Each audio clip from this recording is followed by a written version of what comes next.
Počúvaj ma, ja som pracoval v Tesku, no kedy. Pracoval som, nie?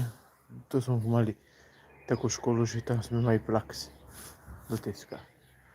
A poviem ti taký, že bolo to tak, že narobení jak psi. A patrí sme mali školu, sme spali na hodinách, všetci. A o jednou učiteľ, čo spíte, čo ste nespali celú noc?